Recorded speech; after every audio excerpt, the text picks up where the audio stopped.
Hey guys, Freddy here. Welcome back to another Retro RPG. The end of another week, the end of another poll. We've got a very definite win for and a 10-foot pole. Now I'll cover that on the desktop in a wee second, and I'll be back at the end of the video with some other channel related stuff and some other poll related stuff. But before I do that, I want to mention Rolemaster, who has seen that and a 10-foot pole was winning the poll and suggested that he also cover its sister booklet 10 Million Ways to Die over on his channel. And I think that's a great idea because that book sounds absolutely fascinating, bringing a lot of the really interesting tables and abilities of the Rolemaster system across to other RPGs. So I'll link to his channel in the description down below. If you click over there, you'll be able to see his review, and that should be a bunch of fun. Now, before I have a look at an 10-foot pole, I'd like to take a moment to talk about my Patreons, who this week I have been told have an unrivaled sense of style and sophistication, which is apparent to everybody whenever they enter a room. And this is only too clear to me, because these are wonderful people who help support the channel and make all of this possible, make everything a little bit easier for me. So I'd like to thank them a lot, and if you'd like to join them and help the channel out, or you'd like to get access to these videos a week early, or you'd like to join at one of our other levels where you get access to over 100 of my writings now, or become a real honest-to-goodness fake laird of Scotland, then the Patreon's in the description down below. If you click on that and check it out, it'd be very much appreciated. But anyway, let's have a look and a 10-foot pole. So, this is and a 10-foot pole, which came out in 1999, and it's from Iron Crown Enterprises. And it's a RPG sourcebook. It's not for any particular game, although obviously it does bias towards Iron Crown's own games of Rolemaster and the like. And what it is an equipment sourcebook for all eras, Stone Age to modern. And what it's doing is trying to give you details of equipment which will be available in all those different time periods. So we go through all the different time periods and what equipment's available and prices and how long it will take to obtain, etc. Lots of background information, but it doesn't really detail out the equipment itself. And because it's from Iron Crown Enterprises, it's going to be very heavy on the charts. Very, very heavy on the charts. In fact, I would say probably 80% of this book is just charts, which is spot on the game for Iron Crown Enterprises. They do provide a lot of information, but it's just like looking through an Excel spreadsheet in many ways. Anyway, let's have a look at the back cover. And a 10-foot pole, everything you need and more. Welcome to Imperial Jack's Trading Post. This is a one-of-a-kind shop. You will find everything you need and more. Your company is readying for that overland journey. How much does a barrel cost? Your gumshoe is hot on the trail of the mad scientist, but must stop at the bar to talk to his informant. How much does a beer cost? Your musketeer has served the King of France for more than a decade, but the incident in the church proved costly. Now you must replace all those destroyed religious implements. How long does it take to make a brazier anyway? The ignorant peasants have no idea that you're a powerful alchemist on the edge of making the most important discovery of all time, but you must have 3 more rolls of copper wire. This is the ultimate equipment sourcebook for use with any RPG system. On these pages you will find full equipment lists for all eras, from Stone Age to modern. Each era has its own list, showing prices for the era as well as production time and availability. In addition, each list is sorted by type of product, from food products to weapon and armor. Here is the other cool things found inside. A discussion of technology in each era, which helps to define an era. Over 1,200 illustrations. Listing of equipment broken down by historical era. Many listed items of equipment, from a dozen eggs to canned milk to steamer trunks to pocket calculators, etc. As I said, it's for the standard system. Add life to any role-playing game. And inside, it starts off very dense on information. Very small text throughout, because they're packing a lot in. And this is very good quality paper, I have to say. The paper's thinner than most, but because it's quality, it's not that the other side's showing through or anything. It's very clear. It's just very well produced indeed. So we've got the table of contents here, just going through all the eras. You know, we're going to have the welcome, the economics, commerce and trading section, Stone Age, Copper Age, Bronze Age, Iron Age, including the Age of Empire, the Middle Ages, Renaissance, the Age of Reason, the Industrial Revolution, the Age of Steam, the Electric Age, the Atomic Age, and the Information Age. Well, to tell the truth, I was a little confused because I thought the Industrial Revolution and the Age of Steam would be pretty much the same. But I suppose there are slight differences. So that's what they're going for here. So we've got an introduction, welcome to the book, how to use it, different abbreviations, the timeline and when the different areas throw in, and what daily wages and worth chart. So what ordinary people will earn, have available to them. In Stone Age, they'll have 1 copper piece a day, whereas in the Information Age, $30 a day, minimum wage. Common Man's Guide to Prices. Now we're on to economics, commerce and trading. So we're detailing the economic system, the effects of wealth, coinage standards, commerce and trading, simple commerce systems, purchase and resale, using tables, and we've got different calculations here for whether a market is oversupplied, undersupplied, supplied normally, or unsupplied at all, what that does to costs. So trying to get something in a small village where they don't supply it at all, you might be able to get it, but it'll have a massive effect on cost. And then we're on to the Stone Age.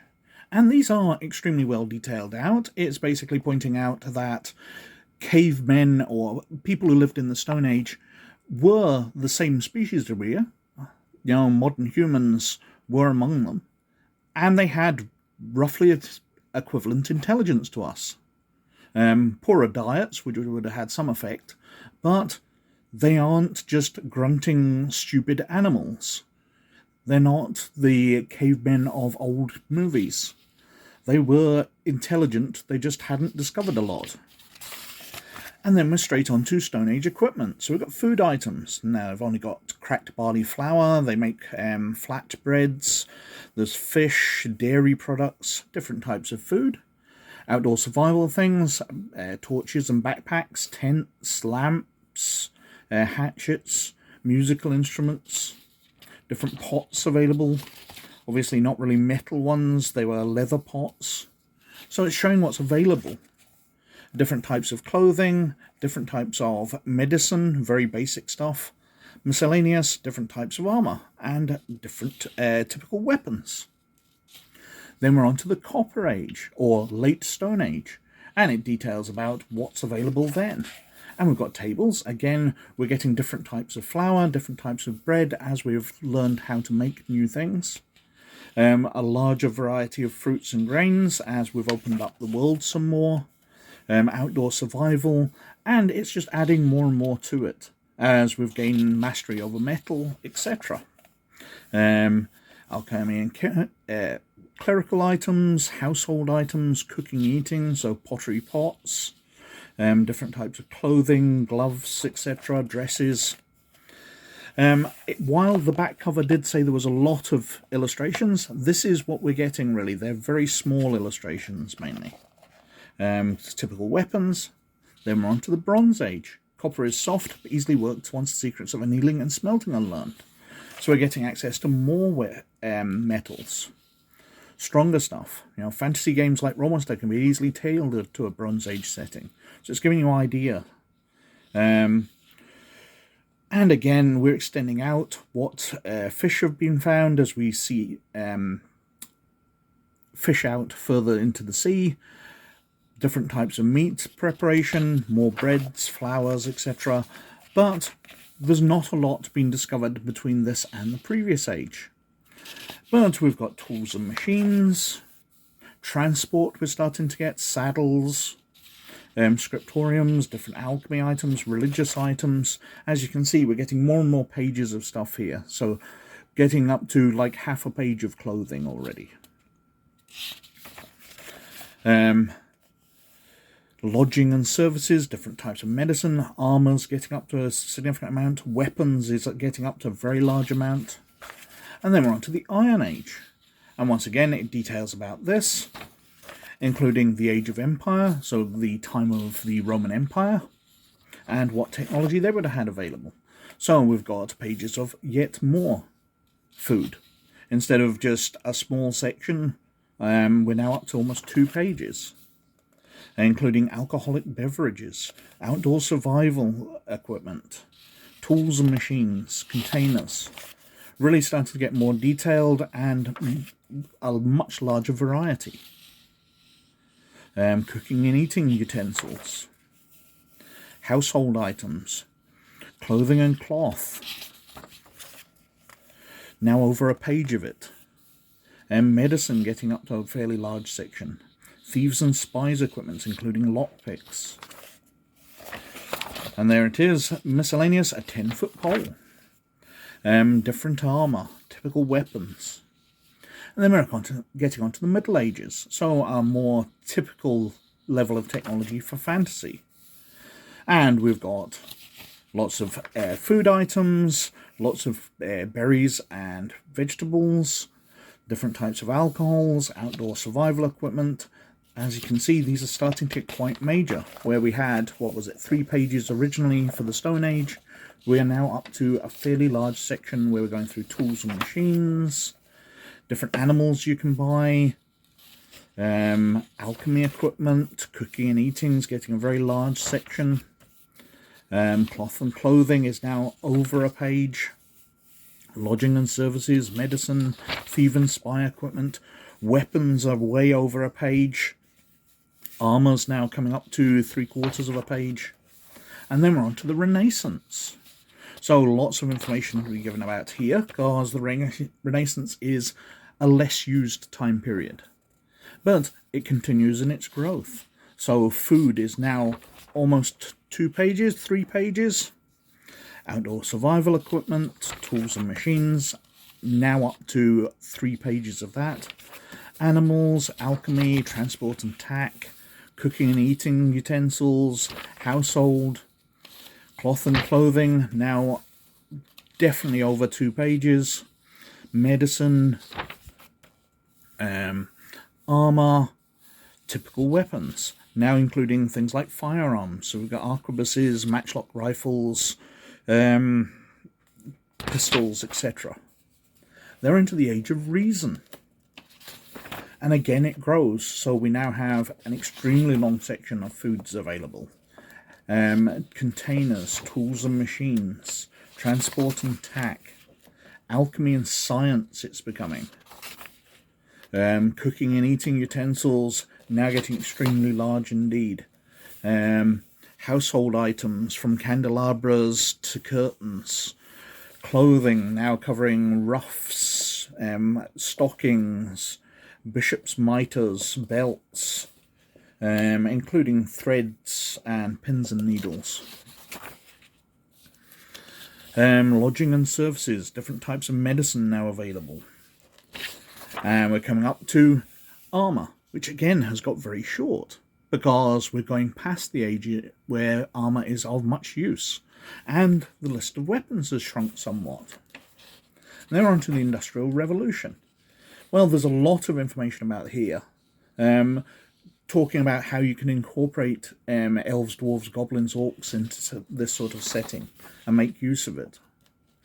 But again, we've got lots of different foods. We're now including chocolates, mint, etc. Preserved foods, outdoor survival equipment once again, containers from barrels to buckets to chests. Tools and machines are a massive section by this period. Transport and tax quite large. Cooking and eating utensils. Household items get growing as well. Cloth and clothing continuing to change and evolve, but there being quite a considerable amount. Lodging and services, medicine, thieves and spies, and we're getting the armour has completely dropped off now, and we have typical weapons. And then we're on to the Age of Steam. Well, as I said, that seems very similar to the Industrial Revolution to me, but it details what's different. And once again, we've got a fairly similar list, lots of different types of foodstuffs, outdoor survival equipment, tools, got different animals, machines, tack and harness. Section on alchemy is completely dropped and it's just become science, although religion's still there. Got cooking and eating utensils, household materials, carpets, candelabras, curtains, cloth and clothing, growing quite large, fancy skirts, fine leather shoes, etc. Lodging and services, medicines getting quite large. We've got introduced aspirin. Lockpicks are still there. Typical weapons, and still no armour. And then we're onto the electric age. So getting far more modern now. Lots of different types of foodstuffs, very much familiar to us these days. Herbs and spices, prepackaged foods, outdoor survival. The prepackaged food section is quite large. Includes things like pasta there, ice cream, soda, vinegar. We've got containers, tools still. A vast variety of tools, machineries. Still got a variety of animals there you can buy. Transportations, including things like trains and the like. Books and business. Musical instruments still in there. Cooking, eating.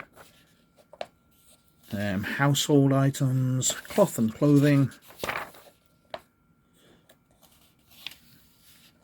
Lodging services, medicines, thieves and spies, communications, and we're getting onto toys and games here, and typical weapons, including a Thompson machine gun, a Maxim machine gun. Then we're onto the atomic age. Obviously we're into the space age here as well. So we've got food items, these are very familiar to us. Canned meat, canned fish in the foods. Condensed milk, chocolate bars, outdoor survival items, mosquito netting, etc. Different types of containers still looking very familiar. The tools are extremely long and quite complex by this point. Different types of machines, chainsaws, electric drills. Transportation. So we've got refrigerated transport cars, passenger cars. Different cars here themselves. For 1964 Ferrari. We've got science instruments, musical instruments, cooking and eating utensils. Continuing. Household. We've got cloth and clothing. Lodgings and services. Medicine, now getting extremely complex. Now we've got chloroform, rabies vaccines and all that in here. Communications, we've now got telephones, radio sets, televisions, etc. Modems, computer terminals. We've got photography. We've got bulletproof vests, so armour has made a reappearance. Toys and games up there. And typical weapons. Now we've got things like the M1 Garand, the AK-47, police gun belt, infrared sights.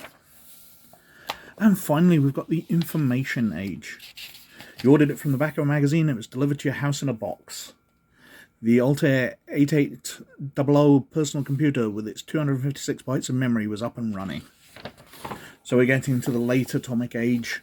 Not quite modern day, because there's no mobile phones or anything in here, but we've got food items, prepackaged foods, all very similar to the previous one. Survival items, tools. 1980s mid-sized cars here. That's obviously BMW. We've got personal aircraft, oscilloscopes, thermometers, etc. amongst the scientific materials. Musical instruments. Still continuing with the cooking and eating utensils. Household materials, throw pillows, office swivel chairs. Cloth and clothing, we've got cowboy boots, workman's boots, pyjamas, very 70s looking dress, I think. Lodging and services, we've got sort of McDonald's fries there. Really getting up towards the modern day. Different types of medicines. Oh, I noticed there's fluoride toothpaste there. What else we got? Touch-tone desk phones, wall phones, caller ID busters, universal remote controls, computer laptops, and digital cameras, different types of software available now, photography equipment, role-playing games, including Rolemaster, apparently. Miscellaneous stuff, we've got cigarettes and cigars there. Typical armour, we've still got bulletproof vests, trauma impact plates. Different firearms, we've still got the AK-47, the 6-hour 9mm Parabellum pistol, M60 light machine gun, infrared sights. Then we've got bibliography, an advert for Spacemaster, an advert for Rolemaster. Now, while if you're looking for how long it takes something to be produced, you're looking for the price or weight of something, this book is absolutely fantastic. I don't see it as being vital because it doesn't detail out what these things are. Most things you can work out for yourself. What does infrared sight do? It allows you to see things in the dark. But it's not giving you how powerful an M60 machine gun is against an AK-47. What's the difference? It's just giving you the basic information on how much it will cost you to buy it. And if you're in a role-playing game which has things like the weapons, the armor in it, they're probably going to have prices and weights, etc. already. It's an interesting book, but it's far from being absolutely essential. But it's a nice little oddity from its time. So that was And a 10-Foot Pole, whose naming scheme makes my tongue trip over it quite a lot, usually because it's falling quite awkwardly in a sentence. But anyway, that was great to cover, and that won the poll this week with some 30% of the vote. But that's only narrowly ahead of the second place, which was the Denizens of Earthdawn Volume 2 book, which came in 25%, which I would have adored to cover because Earthdawn is one of my favourite fantasy settings. But alas, not this time. Now that was ahead of the Black Furies Tribe book for Werewolf the Apocalypse, which came on at 18%, the Crash Course Manual for Paranoia, which came on 15%, and the Dark Tech Sourcebook for Dark Conspiracy on only 13%. Sad to see that my love for Dark Conspiracy isn't echoed out there. A great game, and sad to see it not doing very well in these polls. But alas, we will get to it eventually. Now all of those are cleared out as usual, and we're back over to a Retro Adventures poll. So, starting off, we've got Out in the Black for the Serenity role-playing game. Now there's a lot of talent behind this. This is from Margaret Weiss Productions, and there wasn't a lot out for Serenity, so it'll be interesting to see what the quality of materials they produced were. I'm guessing very high. We've got Unseen Masters for Call of Cthulhu. Now Cthulhu always does pretty well in these polls. Their adventures are absolutely great, and this is a book of 3 short campaigns, so it'd be wonderful to cover that. We've got K for Dawn for 2300 AD. Well, as I just said, I loved myself some Games Designers Workshop stuff, so it'd be wonderful to cover this. I don't have a load of 2300 AD stuff, so it'd be wonderful to be able to have a look at some of the little I've got. The Medellin Agent for Millennium's End. Now, I constantly speak up Millennium's End. I thought it was a fabulous idea, absolutely fabulous role-playing game, which has been long since forgotten because it's been out of print for like 20 years now. So covering this campaign sourcebook adventure would be wonderful, but I'm guessing it won't do terribly well. And finally, we've got The Power Behind the Throne, the next part of the Enemy Within campaign for WoW Fantasy Roleplay. Now, I've covered the first 2 parts, so it'd be great to continue through, but we shall see how it does. These books are absolutely brilliant. Another channel-related stuff. Well, the Discord has been very, very quiet recently. There's been a few comments on there. A wonderful talk about a Piers Anthony novel with a terrible title, but you'll need to click on the Discord link to see what we've been talking about. Over on DriveThruRPG, this week I've been publishing mainly Cyberpunk and Shadowrun NPCs, booklets of detailed backgrounds with stats for Cyberpunk 2020 and Shadowrun 5th edition published in them.